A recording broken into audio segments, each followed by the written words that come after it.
medieval war tactic from German history, a tale of betrayal, strategy, and sacrifice. In the mist-covered valleys of the German frontier, during a time when empires fractured and ambition bred bloodshed, there lived a warlord named Konrad von Eltz.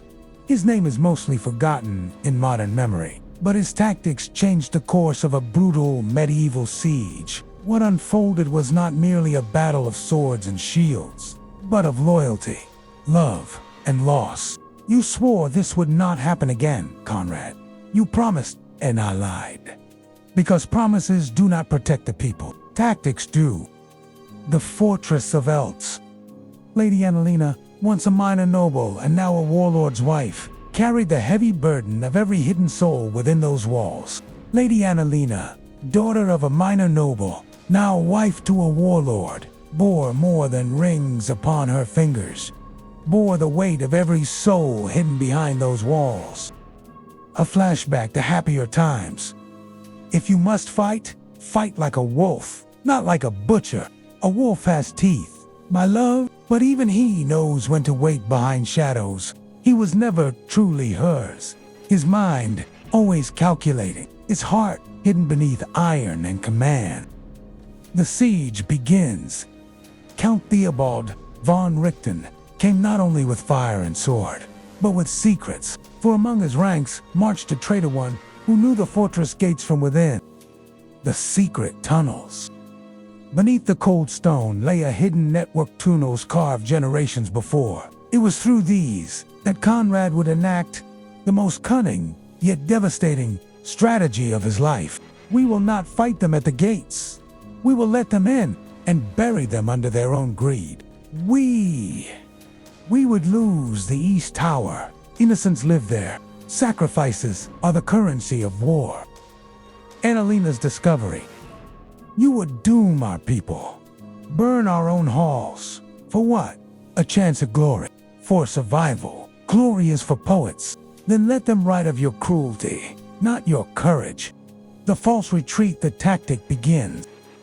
As predicted, the enemy surged through the lower halls. But what they did not know was that the tunnels were flooded with oil, and the trap was already lit. Silence and smoke. This is not victory. This is a grave. Then let it be holy. Aftermath. Weeks later, the enemy fled. The traitor exposed. But no songs were sung. No flags raised. Only the sobering silence of survival. My mother died in the fire. She said you would save us. Konrad says nothing. Annalena's departure. She left him, not in anger, but in mourning. Not as a rebellion, but as a funeral. You won, my lord, but you will never again feel the warmth of peace. A new war brews. Part 2 continues. News travels on tired horses. Konrad's cruel victory echoed beyond the mountains, awakening wolves who had long slept. One of them was Karl of Swabia, a man once loyal, now filled with righteous fury. Eltz has become a butcher. He traded honor for ash. I will bring him to judgment, not for revenge, but for the soul of the realm. And in the distance, within the same halls now cloaked in the silence of sorrow, Konrad von Eltz stared at an empty chair beside the hearth. I kept them alive, but lost everything I lived for. Annalena in exile. Annalena found no comfort in court or castle, only among the silent prayers and broken hearts of women who too had suffered war's cold hand. Lady Annalena, were you once a queen? No, but I once held the hand of a king who mistook war for wisdom. Karl approaches Eltz. No fortress stands forever, and no tactic, no matter how clever, can protect against the rising tide of guilt and vengeance. My lord, riders from Swabia, 2 days out, let them come.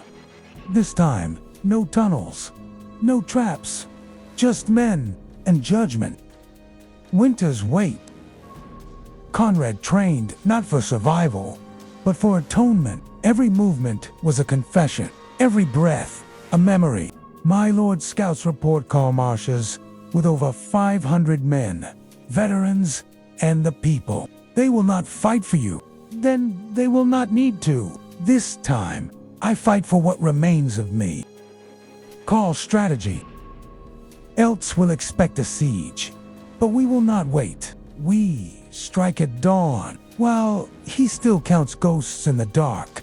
But the snows will cover our steps. Let him face a reckoning born in silence. Karl's fury was cold. Not blind rage, but sharpened justice. He carried no personal vendetta, only the weight of those burned. Midnight letter.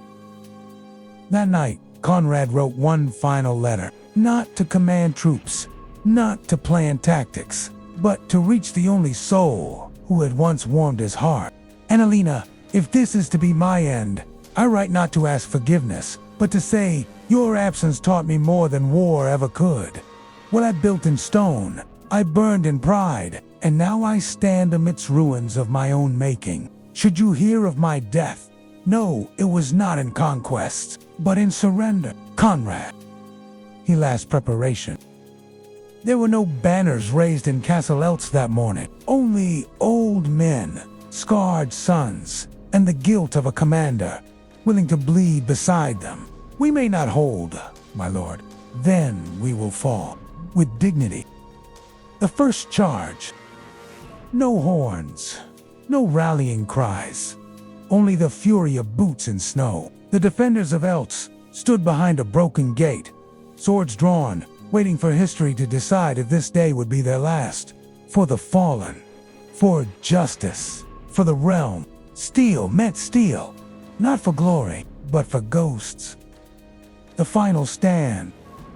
Blades clashed in bitter wind. Karl met Conrad at the center brotherhood, shattered by the fire of the past. You could have saved them, Conrad. You chose to burn them. I chose to protect the rest, even if it damned me. They fought not for victory, but to prove which grief was more just. Collapse. The fortress that once stood proud now wept in flame and ruin. The final chapter of Eltz was being written in blood. The quiet end. Not every ending must roar. Some close like pages, gently turned, with no fanfare, no crown, only peace.